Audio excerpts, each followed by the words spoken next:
हम प्रभु परमेश्वर को धन्यवाद देंगे आज की सुंदर सुबह के लिए, जो सुंदर सुबह प्रभु ने मुझे और आपको दी है। प्रियो, आज की सुबह में इस डिवोशन में आप सभी का स्वागत है, वेलकम है।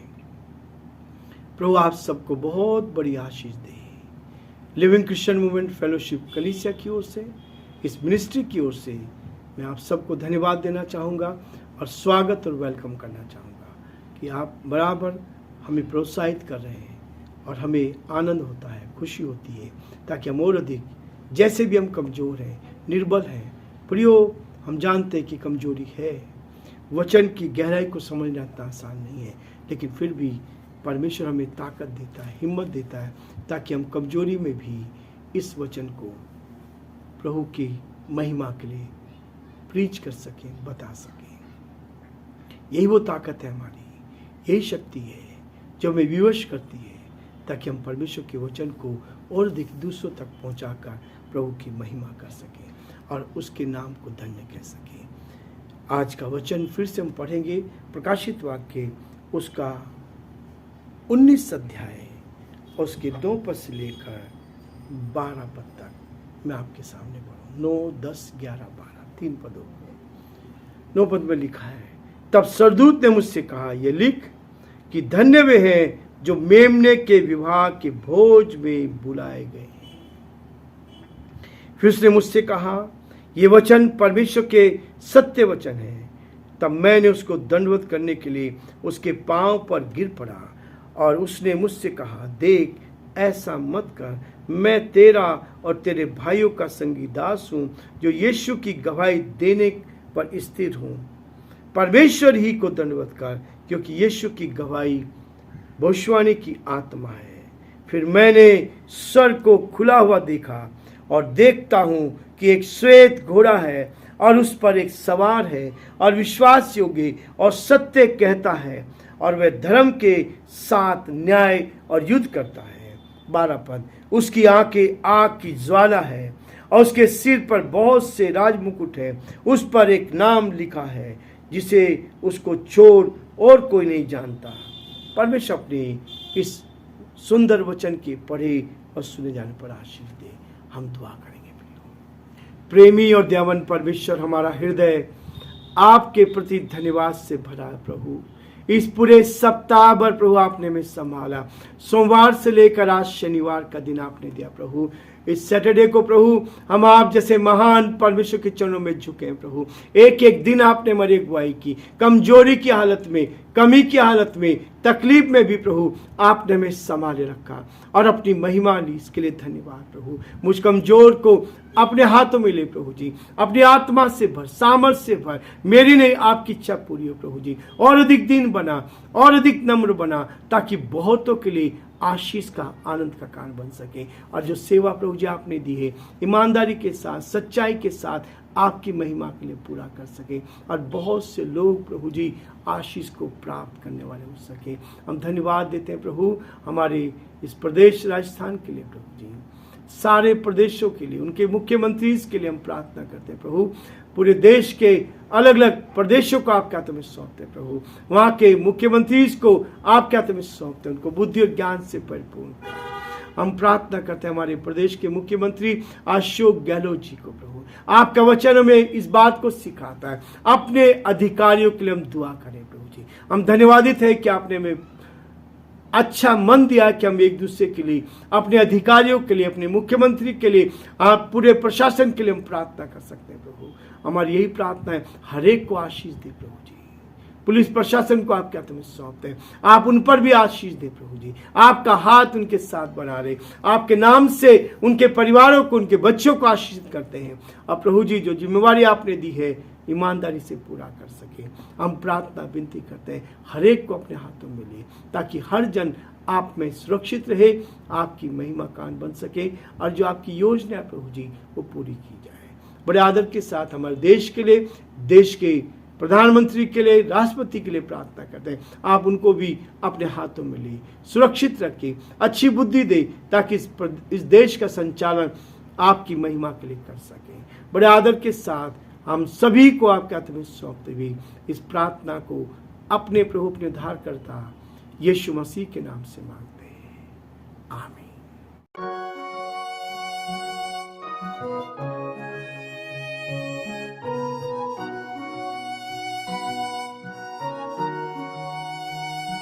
कलवरी के पास खड़ा हो,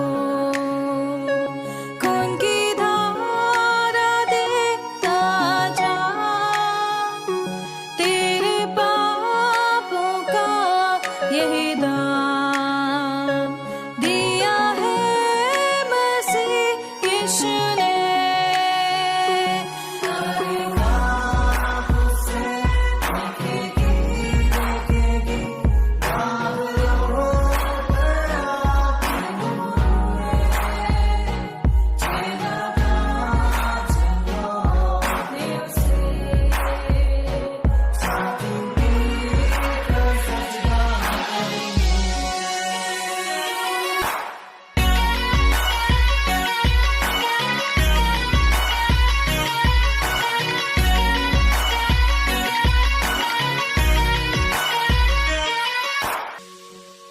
ये हुआ सब तेरे लिए, तूने भी उसे छेड़ा था, फिर भी प्यार से वो बोला था, जाता क्यों नहीं तू उसके पास, फिर भी प्यार से वो बोला था,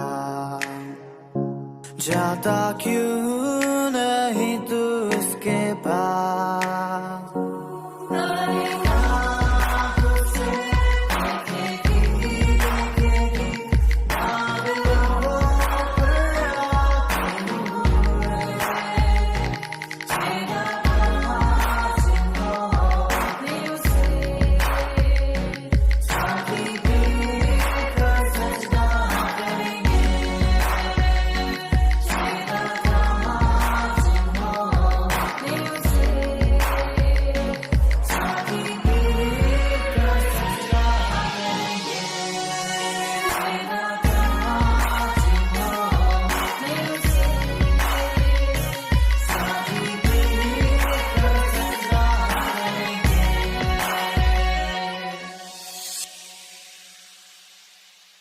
प्रियो,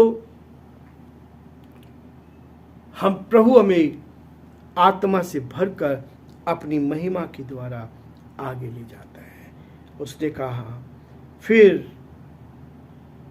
उसने फिर मुझसे कहा, लिख, धन्य है वे जो मेमने के विवाह के भोज में आमंत्रित हैं। कितने आनंद की बात होगी कि यदि हमारे प्रदेश के मुख्यमंत्री हम सबको बुलाते हैं। कितना सौभाग्य रहता है कि जब किसी विवाह में आपका नाम भी उस लिस्ट में रहता है, किसी मीटिंग में आपका नाम भी रहता है, तो कितना सौभाग्य की बात होती है। ये कहता है, धन्य वे हैं, वचन में लिखा, धन्य वे हैं जो मेमने के विवाह के भोज में बुलाए गए हैं। जिनको बुलाया जाता है वो अपने आप को धन्य समझते हैं। प्रियो, ये हमारे लिए आनंद की बात होती है, आनंद और खुशी की बात होती। और यदि आपको मुख्यमंत्री जी ने बुलाया, आपको कलेक्टर ने बुलाया, तो आप जाकर बहुत सारे लोगों को ये गवाही देते हैं कि सीएम साहब ने हमें बुलाया, और क्या क्या काम हुआ, क्या क्या बात हुई, क्या क्या निर्णय हुए, हम दूसरों को बताते हैं। वो प्रचार करते हैं दूसरों को, बिना किसी पैसे के ये प्रचार होता है। जो अच्छे काम उन्होंने किए हैं, जब कोई हमें बुलाता है, हम धन्य होते हैं, हम धन्य होते हैं। ये आनंद की बात है, खुशी की बात है। प्रियो, मेरे लिए बहुत आनंद की बात रहती है। हम परमेश्वर को धन्यवाद देते हैं। जब आप ईमानदारी से चलेंगे तो आपको परमेश्वर ऐसा ही न्योता देगा, ऐसा इस पृथ्वी पर रहते हुए भी आपको ऐसा इनविटेशन मिलेगा। मुझे बहुत बार मिलता है, मैं इसके लिए धन्यवाद देता हूँ, इस बात के लिए धन्यवाद देता हूँ कि ईश्वर रास्ते खोलता है। और ईश्वर की बहुत बड़ी, यहाँ लिखा है, धन्य वे हैं, धन्य वे हैं जो मेमने के विवाह के भोज में बुलाए गए हैं। हम धन्य होंगे यदि प्रियो हम उस विवाह में शामिल होंगे, उस कलीसिया में शामिल होंगे। जब यीशु मसीह आएगा उसके साथ उठा ली जाएंगे। ये आसान नहीं होगा, इसलिए आज तकलीफ हो सकती है, आज तकलीफ हो सकती है। 19 अध्याय का 9 पद हम इस बात को देख रहे हैं। उसने मुझसे कहा, ये वचन परमेश्वर का सत्य वचन है। प्रियो, ये हमें इस बात के लिए कहता है। अब यहाँ विवाह भोज का बयान है। यहूदी धार्मिक व्यवस्था के 3 हिस्से हुआ करते थे। जब यहूदी लोग धार्मिक व्यवस्था के 3 हिस्से होते हैं, और इन हिस्सों में पहला हिस्सा जो होता था, पहले हिस्से में होता था मंगनी का, जहां दोनों को, नौजवान को, लड़का लड़की को के माँ बाप स्वीकार करते थे कि आगे चलकर इनका विवाह हम करेंगे। ये मंगनी की रस्म होती थी। पहला हिस्सा होता था, मंगनी कहा जाता था। मंगनी का यह बड़ा अर्थ रहता था कि मंगनी शादी के समय ही कानूनी तौर पर मानी जाएगी, शादी से पहले नहीं। मंगनी को कानूनी तौर पर जब शादी होगी तब ही उसको मानी जाती थी। दूसरे रूप में एक मंगनी होने के बाद उसको तोड़ा नहीं जाता था। यदि मंगनी हो गई तो उसको तोड़ा नहीं जाता था। ये मंगनी दूल्हे दुल्हन के माँ बाप द्वारा निश्चित की जाती थी। यहूदी धर्म की व्यवस्था थी। दूल्हे दुल्हन के माता पिता इसको क्या करते थे, निश्चित करते थे और इस बात को बताते थे। जैसे पौलुस कहता है 2 कुरिन्थियों का 11 अध्याय उसके 2 पद में कहता, कलीसिया के विषय में तुम्हारी बात मैंने प्रभु से लगाई है। तो पहला काम था मंगनी, दूसरा हिस्सा वास्तविक रूप से विवाह कहलाता है। दूसरा हिस्सा जो है मंगनी के बाद शादी होती है, विवाह कहलाता है। जब लड़का अपनी पत्नी को अपने पास लाने के लिए तैयार हो जाता है और नया घर बसाने के लिए वो तैयार होते हैं, तब लड़के को इस बात पर का विश्वास हो जाता था कि वो अपनी पत्नी का पालन पोषण अब कर सकता है। लड़के को इस बात को वो तैयार होता था कि अब मैं क्या कर सकता हूँ, अपनी पत्नी का पालन पोषण कर सकता हूँ, किसी प्रकार की कोई कमी नहीं रहेगी। तब लड़का अपने माँ बाप से कहता था, अब मैं तैयार हूँ। उस वक्त माँ बाप दुल्हन के घर जाकर दुल्हन को लड़के के सामने मानो प्रस्तुत करते थे। विवाह होने के बाद अब जो तीसरा हिस्सा था भोज का, पहला हिस्सा मंगनी का, दूसरा हिस्सा विवाह का और तीसरा हिस्सा जो होता है भोज का। अब भोज विवाह के तुरंत बाद ही नहीं होता था, बीच में समय रहता था। 1 या 2 सप्ताह या कुछ दिनों या महीनों के बाद जब ये भोज होता था तो भोज भी थोड़े समय का नहीं होता था। कई बार ये भोज सप्ताह भर चलता था। पहले तो जब शादी होती थी 1 महीने पहले मेहमान घर आ जाते थे, ये होता था और क्या खुशी होती थी, महीनों तक खुशी होती जाती थी। आजकल तो बिल्कुल शॉर्ट कर दिया है, आज सब कुछ शॉर्ट कर दिया है, लेकिन ये परंपरा थी। ये चीज़ 2 सप्ताह या कुछ दिनों या महीनों के बाद पर जब ये भोज होता था तो लोग, भोज भी थोड़े समय का नहीं होता था प्रियो। इस भोज में कई बार ये भोज सप्ताह भर चलता था। पहले हमारे देश में भी ये प्रथा थी कि बाराती हफ्ते भर या 4 या 5 दिन पहले आते थे। ये स्थिति थी, मैंने भी देखा है अपने जीवन काल में कि बारात 3 दिन तक रुकती थी। लेकिन अब तो सुबह आई और शाम को चली गई खर्चे के कारण, और उन्हें खाना खिलाने का काम वधू पक्ष की जिम्मेवारी थी, लड़की की तरफ से जिम्मेवारी होती थी। जहां से भोज पूरे हफ्ते भर चलता था, अब इस भोज में जिन्हें बुलाया जाता वे खास लोग होते थे। खास शादी में वे खास लोग होते थे। वे दूल्हा और दुल्हन के परिवार के लोग होते थे, मित्र लोग होते थे, तो भोज में बुलाए जाना एक विशेष प्रतिष्ठा की बात मानी जाती थी। यदि किसी को बुलाया जाता है तो वो उसके लिए आनंद की, उसको सम्मान की बात होती थी। आजकल कोरोना ने सब कुछ समाप्त कर दिया। कोरोना के समय तो 50 लोग से ज्यादा कोई इकट्ठे नहीं हो सकते थे।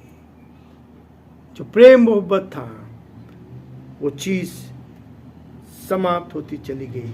लेकिन प्रियो, यहाँ कहते हैं कि जब जिसको विवाह में बुलाया जाता था वो सम्मान महसूस करता था, और इसलिए यहाँ लिखा है, धन्य वे हैं जो मेमने के ब्याह के भोज में आमंत्रित हैं। निमंत्रण दिया गया है, इनविटेशन दिया गया है। उसने मुझसे ये कहा, परमेश्वर के सत्य वचन है। उसने मुझसे कहा, ये परमेश्वर के वो सत्य वचन है। प्रियो, याद रखिए प्रियो, प्रभु यीशु मसीह मानो दूल्हा और कलीसिया उसकी दुल्हन, यहाँ अंतिम रूप से दूल्हा और दुल्हन एक हो जाते हैं, एक हो जाते हैं, एक तत्व का, यूनिटी का। जब दूल्हा और दुल्हन साथ आते हैं, जब दूल्हा दुल्हन की शादी होती है, वो दोनों एक होते हैं, एक परिवार का निर्माण करते हैं, वो एक तन होते, एक मन होते, एक दिल होते। दूल्हे को तकलीफ होती है तो दुल्हन को तकलीफ होती, दुल्हन को तकलीफ होती है तो दूल्हे को तकलीफ होती है। ये पहला विवाह अदन की वाटिका में किया गया। पहला विवाह अदन की वाटिका में परमेश्वर पिता ने, उस परमात्मा ने किया था। जब आदम को गहरी नींद में सुला दिया गया, पहला ऑपरेशन भी वहीं से हुआ था। और तब आदम की एक पसली निकाली और उस पसली को लेकर परमेश्वर अदन के दूसरे छोर पर चला गया। आदम यहां इस छोर पर बेहोश पड़ा है और वो वहां से क्या लेके गया? उसकी पसली लेकर गया, उस पसली को लेकर गया दूसरे छोर पर, ये वचन में लिखा है। और वहां उसने स्त्री बना दी और उस स्त्री को वहां से लाकर आदम के पास लेकर आया, आदम के पास लेकर आया। और वो दोनों, तब आदम ने कहा, ये मेरी हड्डी में की हड्डी, मेरे मांस में का मांस है, इसलिए इसका नाम नारी होगा, क्योंकि नर में से निकली है। प्रियो, यही प्रथा आज भी है। दूल्हा दुल्हन के घर जाता है, जो बाइबल बताती है जिस विवाह के बारे में, वही विवाह आज भी सभी लोग करते हैं। और शुरुआत इस सारी सृष्टि की जहां से हुई है, उस बात को वो स्पष्ट करता है। यहाँ दोनों एक तन हो जाते हैं, एक मन हो जाते हैं, और इस बात को करता है, वो शामिल होंगे। और बयान हमें पुराने नियम में मिलता है, जो संत हैं वे लोग होंगे। और महाक्लेश के इस 7 वर्षों में के काल में जिन लोगों ने परमेश्वर पर विश्वास किया, जिन लोगों ने परमेश्वर के लिए दुख उठाया, और जो लोग शहीद हुए, वे सब भी होंगे। और नए नियम में भी इस बात को बताया गया। पेंतिकुस्त से पहले जो संत लोग हमें दिखाई देते हैं, यूहन्ना बपतिस्मा देने वाला, शिमोन भी, विधवा जो 84 वर्ष की थी, ये सब ऐसे लोग थे जो कई वर्षों से मंदिर में उपवास करने में जुटी थी। और सभी विवाह भोज में अतिथि के समान वहां रहेंगे। उसके बाद लिखा है, मैं उसकी उपासना हेतु उसके पैरों पर गिर पड़ा, परंतु उसने कहा, ऐसा ना कर, मैं तेरा और तेरे उन भाइयों का संगी दास हूं और यीशु की साक्षी में स्थिर हूं। परमेश्वर की उपासना कर, क्योंकि यीशु की गवाही भविष्यवाणी की आत्मा है। प्रियो, ये एक एक चीज बहुत स्पष्ट है, बहुत स्पष्ट है। इसलिए प्रभु चाहता है कि आज हम यहीं रुके, हमारा समय समाप्त हो गया है। प्रभु आप सबको बहुत आशीष दे। ये सप्ताह प्रभु ने हमें आनंदित रखा, इस सप्ताह प्रभु ने हमें आशीषित की। हम चाहते हैं कि आने वाला सप्ताह भी, जब कल हम आराधना में जाएंगे, संडे का दिन प्रभु ने इसलिए बनाया है, अपने आप को पवित्र करें, अपने शरीर को विश्राम दें और अपने जो हमने कमाया है उस पर आशीष को प्राप्त कर सके। प्रभु आप सबको बहुत आशीष